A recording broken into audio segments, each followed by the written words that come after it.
सबरी के जूठ पर खा सकते हैं, मगर सबरी का बेटा बेटी आज भी मंदिर जाएगा तो गंगा जल से धुल जाएंगे भाई। बड़ा उदाहरण है जीतन बाबू मांझी जी, और फिर आपको पता है कि राष्ट्रपति, तब के राष्ट्रपति रामनाथ कोविंद साहब सब पत्नी गए थे पूरी मंदिर में। तो ये इस तरह का समाज देश और राज्य में विखंडन लाएगा, और ये ठीक बात नहीं है। मैं जीव विज्ञान का प्रोफेसर हूँ। नमस्कार, आप देख रहे हैं न्यूज़ फॉर नेशन में आपके साथ अभिजीत सिंह। शिक्षा मंत्री जिस तरह से रामचरितमानस को लेकर विवाद में घिरे हुए थे और उनसे फिर पूछा गया कि आप पर जिस तरह से रामचरितमानस को लेकर विवादित बयान कहा जा रहा है, तो उस पर साफ तौर पर शिक्षा मंत्री ने कहा है कि हमने क्या बोला है। आरएसएस प्रमुख मोहन भागवत ने भी रामचरितमानस को लेकर काफ़ी कुछ बोला है, उन पर क्यों नहीं कुछ कहा जा रहा है। हमने जो बोला है उसे तोड़ मरोड़ को लोगों को बताया जा रहा है। रामचरितमानस में कुछ ऐसे शब्द हैं जो समाज को तोड़ते हैं। क्या कुछ कर रहे हैं शिक्षा मंत्री, पहले सुनिए उनकी बातों को। विनोद नारायण झा जी सदन में अपने वक्तव्य के दरमियान इन चीज़ों को उठाए और हमारे वक्तव्य को विवादास्पद बोले। सत्य को विवादास्पद बोलना ये गुनाह है, और इसके लिए मैं सबूत देता हूं मोहन भागवत जी का। मैंने तो ये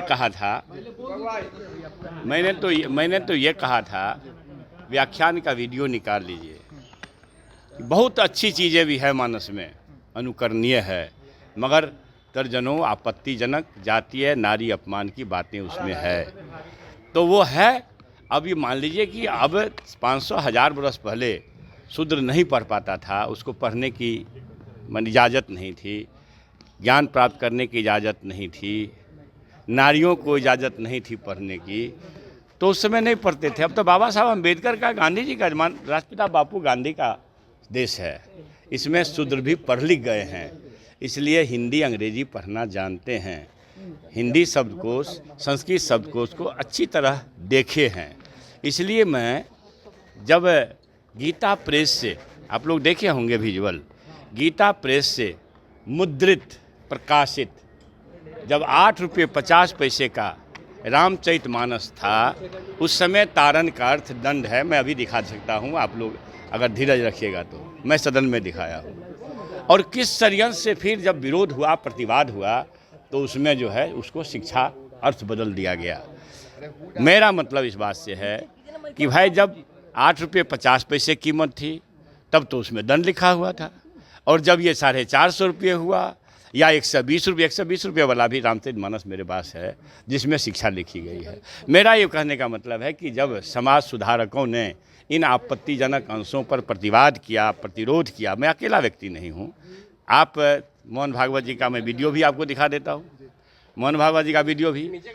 पंडित रामचंद्र शुक्ल, उसके बाद महापंडित राहुल सांग कित्यान तुम्हारी क्षय हो, पढ़ लीजिए। नागार्जुन साहब, सभी तो पंडित हैं भैया, इसमें शूद्र कहाँ कोई है। तो जो सत्य को सामने लाया उस पर क्या आपत्ति हो सकती है। और उसी बात को जो हमारे माननीय संघ प्रमुख, अब वीडियो दिखा देता हूँ, संघ प्रमुख निकालूंगा तब तो दिखा पाऊँ। आप लोगों के पास भी अखबार गया होगा।